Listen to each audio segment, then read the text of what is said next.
Bonjour à tous, aujourd'hui la team Canopy vous emmène en Amazonie péruvienne à Iquitos. Allez, vamos!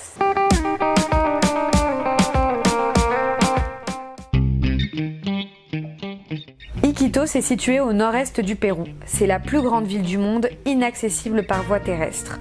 Aucune route n'existe pour s'y rendre, seules options, le bateau ou l'avion. Direction le marché de Belém, le marché de l'Amazonie, il est unique. On y découvre une grande partie de la diversité et des traditions amazoniennes dans toute leur authenticité. Dans le célèbre passage Paquito, on peut trouver des remèdes à base de plantes médicinales qui peuvent soigner tous les maux. Ce passage est pour certains la pharmacie de la forêt. Ce marché est situé sur les rives de l'Itaia, une rivière qui rejoint l'Amazone et dans laquelle y vivent de nombreux dauphins. Nous sommes donc partis les observer avec Cédric, fondateur de l'association Solinia, qui agit pour la préservation de ces mammifères.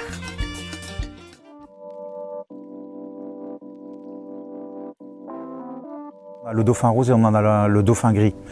Le dauphin rose, qui est un dauphin qui est plus grand, qui fait 2,50 m à l'âge adulte. Pour le mâle, il peut faire jusqu'à 2,80 m. Et c'est un dauphin qui s'est adapté totalement à la vie dans le fleuve et à la vie dans les forêts inondées. Donc c'est un dauphin qui va rentrer dans les forêts pour chercher les poissons et pour essayer de les attraper. On a aussi le dauphin gris. Et le dauphin gris, lui, il est plus petit, il va faire 1,50 m, 1,60 m. Il chasse d'autres types de poissons, des poissons qui sont plus petits. Et lui, il ne va pas rentrer dans les forêts, donc lui, il va rester sur le fleuve. À cause de la surpêche, évidemment, il y a moins de poissons. Et donc il y a plus de compétition entre les espèces. Après, le dauphin est un animal intelligent et donc il a réussi à attraper les poissons dans les filets. Mais donc ça a fait encore plus de compétition avec les pêcheurs parce qu'évidemment ça abîme les filets. On va dans les écoles et on leur renseigne la réalité sur les dauphins parce qu'il y a beaucoup de mythes aussi avec les dauphins. Et donc on essaie de démystifier un peu le dauphin tout en gardant les belles histoires aussi. Il y a beaucoup de personnes ici qui croient que les dauphins sont des poissons.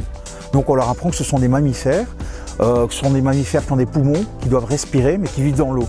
Et à savoir que ce sont des mammifères, ça aide beaucoup pour la conservation parce qu'on a plus tendance à protéger un mammifère que protéger un poisson. Et en travaillant avec les enfants, ça va prendre peut-être une génération, 2 générations, mais on espère pouvoir changer la mentalité de la région parce qu'il y a toujours cette mentalité d'adulte de croire qu'on peut tout jeter dans le fleuve et ça c'est un gros fléau. Faire de la protection d'une espèce, c'est conserver tout son habitat. Donc dans ce cas-ci l'Amazone, mais protéger l'Amazone quelque part c'est aussi protéger la planète. Et maintenant, retour sur la terre ferme avec Anne. Elle a créé Inti Eco Lodge, l'un des premiers lodges en Amazonie péruvienne, reprenant des concepts de développement durable. Retour sur nos 2 semaines de volontariat.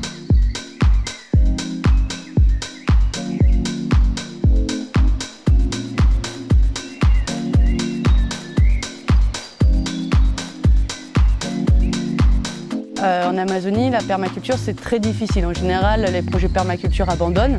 Pourquoi? Parce qu'il y a très peu de terre. Les racines vont plutôt sur les côtés plutôt qu'en profondeur.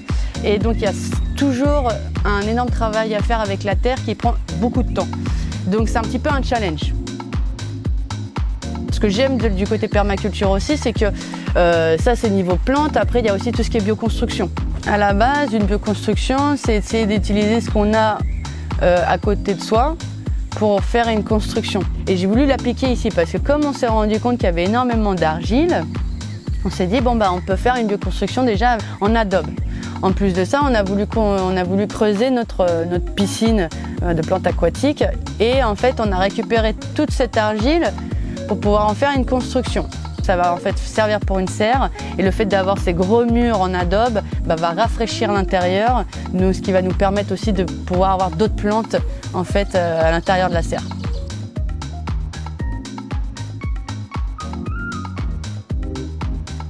L'Amazonie, il y aura toujours plein de belles choses à faire, même si par exemple il n'y aura pas forcément une aide du pays ou des gouvernements. En fait, je pense que chacun peut faire à son échelle une belle chose et si on est plusieurs, donc une belle grande chose.